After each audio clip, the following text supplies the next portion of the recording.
Wine Corner. I'm Tina, and today I'm making apple pie filling. We don't live where apples grow very well, but I got a good bargain on apples this week, and Paul wanted some pie filling out of it, and I'm going to can that in my canner. Start by peeling my apples. I'm saving all my peels and cores because I'm going to use those to make an apple jelly with no extra pectin in it. It'll have pure natural pectin from the apple peels, and then I'll use the excess pulp to make a little apple sauce, and then we'll put whatever is left over into the compost. If it were 150 years ago, I'd probably even save the seeds and make a necklace out of them. So we're going to use as much as possible of these apples. I don't have one of those cute peelers that does them really fast, but we don't use enough apples to make that necessary. If I lived in apple country, I'd definitely have one. I just use my regular vegetable peeler and it does just fine.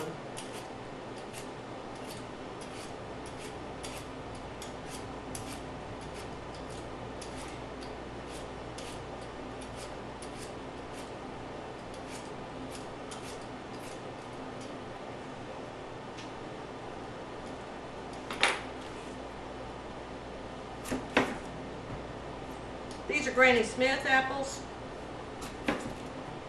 They're very good for this kind of a project for baking with because they're tart. You want a nice tart, firm apple for any kind of baking, and for canning too. They're going to be a lot nicer and hold their shape better if they're a good firm baking apple.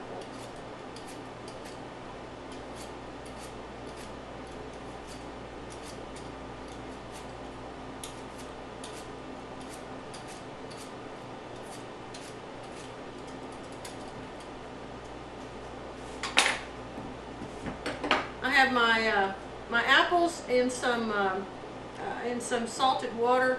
You can use Fruit Fresh. Fruit Fresh is a great product, but it's sorbic acid and citric acid mostly. But they didn't have that in the covered wagons when our great-grandmothers crossed the plains. What I use a lot is citric acid. It's also known as sour salt. I bought this originally to put in our dishwasher because we have hard water, and so I just add a little bit along with the soap, and it keeps that film from developing on the dishes. But it's also really good as a Fruit Fresh product. Or you can just do what our great-grandmothers did and just use plain table salt. A little salted water will keep your fruit from turning brown.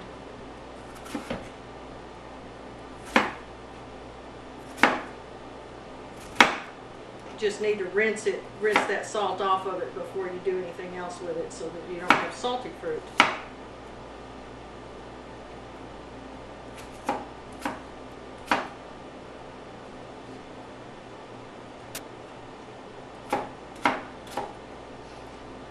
I use the recipes wherever I can, and I try to use my recipes from the National Center for Home Food Preservation.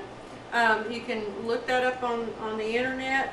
And if I find a recipe somewhere else or in an old cookbook that I want to use, I always go and look on the National Center for Home Food Preservation website and see what they have to say and see if I can find a similar one so that I can be sure that I'm using the most effective processes and the most up-to-date recommendations.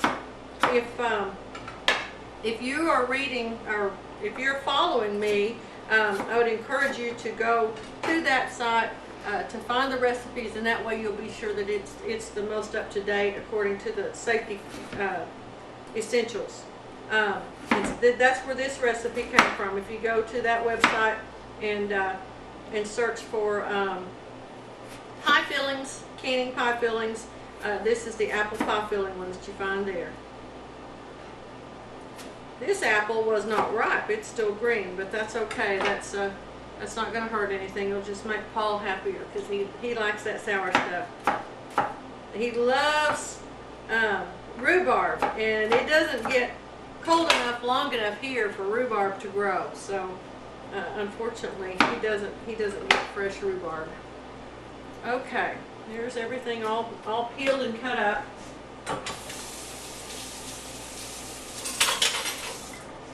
Now then, the recipe recommends blanching my apples for 1 minute. So I'm going to heat my water. The recipe says to heat 1 gallon of water to boiling and to blanch no more than 6 cups of apples at a time.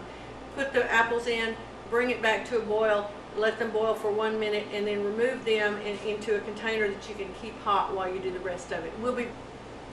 Okay, we're back. I've been blanching my apples, and now I'm draining the last ones out. I threw out the water that that I peeled them into because I don't want all those additives in my final product. So I boiled them in clean water. But all the apples are boiled in this same gallon of boiling water, so I'm not going to drain it out. I'm going to save it to boil my peelings in when I go to make my juice later on. So I'm going to set that aside. Now, those apples are going to sit there and stay hot while I finish getting the other things together. Okay, we're going to use 5½ cups of sugar. My hair's not covered today because this is just the product for us. We don't sell this, so this is ours.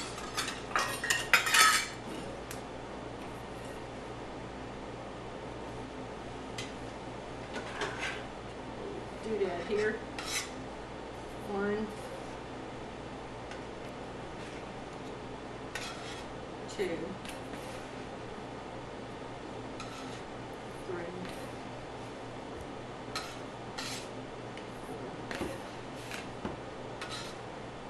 5. Years ago we bought sherbet in this container, and it's been the best everyday kind of a sugar container. It's small enough that it's handy to reach for when you only need a cup of sugar or ½ a cup. Alright. I'm using a product I've never used. It's called Clear Gel. We used to use cornstarch, and what Clear Gel is a physically modified cornstarch. I did some reading on it because I was a little bit skeptical of it. One of the things we're trying to do is get away from using odd things. It's not GMO modified. It's my understanding that this is just a physical modification that's not a GMO product. We're going to use 1½ cups of it, and it's my understanding also that you use this you pour it into your cold liquid, not into hot liquid. There's 1, and here's ½ It looks and measures exactly like regular cornstarch. And this is not the instant kind. This is the regular kind of Clear Gel. They say you can buy it in the Amish food stores. If there's one of those near you, I have to order it on the internet.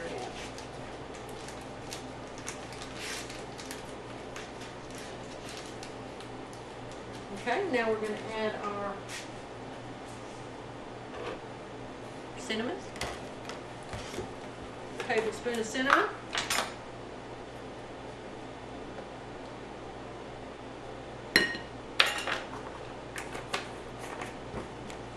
And we love fresh grated nutmeg. It's the best thing since sliced bread. Use our little nutmeg grater. I think this came from here.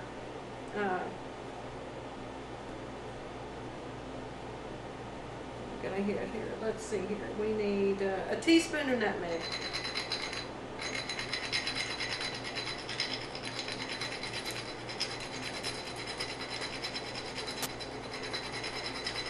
It just has so much more flavor. I won't throw that away, but I'll have to wash it now before I can use it again. It has so much more flavor when it's fresh grated. And oh, if you're making, if you're doing eggnog, or if you're doing anything nice that you put it in, it just makes all the difference in the world. That aside, set that one over there.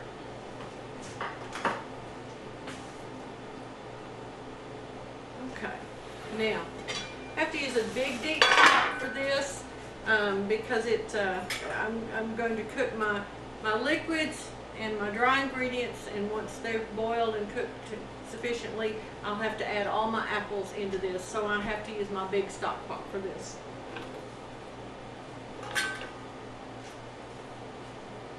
I want 2.5 cups of cold water. Did I get out apple juice? No, let me get my apple juice.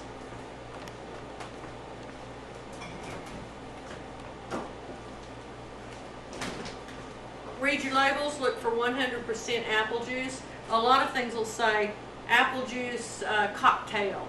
And if it doesn't say 100% apple juice, it's mixed with some other things.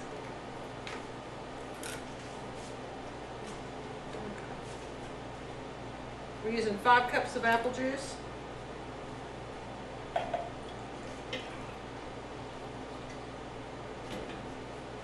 There's 2.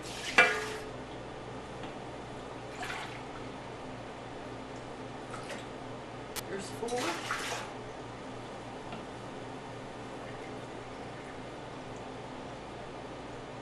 There's 5.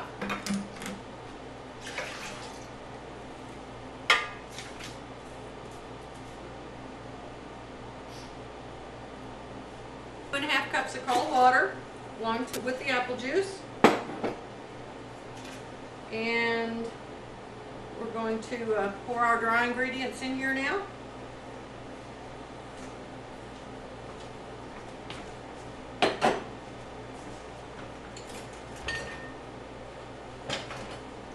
I'm going to stir it up with my whisk to start with, since it's got that powder in there.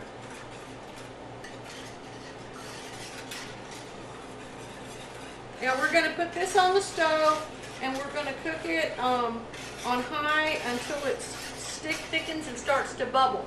Once it starts to bubble, we're going to add 3/4 cup of bottled lemon juice. The reason we're using bottled lemon juice instead of fresh lemon juice is that the bottled lemon juice has a precise acidity level, and that's what we want. So while this is heating, I'll prepare 3/4 cup of lemon juice, and once this has started boiling, I'll add that lemon juice to it, and then we're to boil it for 1 minute before we stir in our apples. So we'll be back when our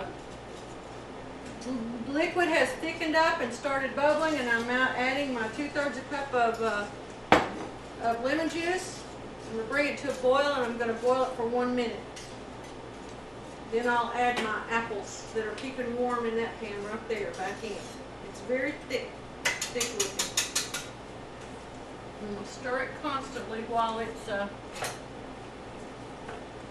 I'm bringing it back to a boil.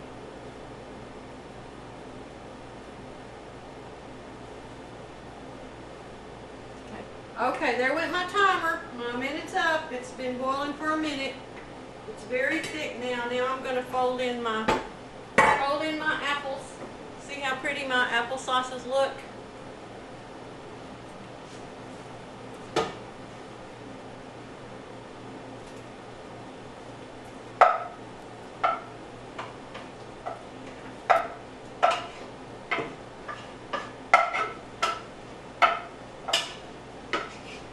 This recipe took every big pot I have, I think. Normally I do my water bath clean in my stock pot because it just sits on the stove better and doesn't take as much time to come up to a boil.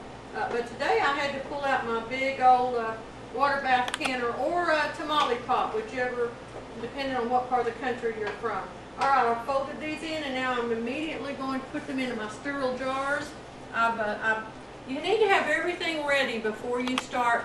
You need to have everything ready before you start this particular project, because it all has to go boom, boom, boom, boom, boom. And so now I'm getting ready to fill my jars. We'll be back in just a second when I get my pots moved around. See what I'm saying? Okay, it's filming. See what your elevation is. We're at about 1,750 square feet, 1,750 feet above sea level. All right, I'm going to fill these. I'm going to put my hot lids on them and seal them up, and then I'm going to put them in the boiling water bath canner, and we'll be back. Good morning. We finished up processing the apple pie filling yesterday.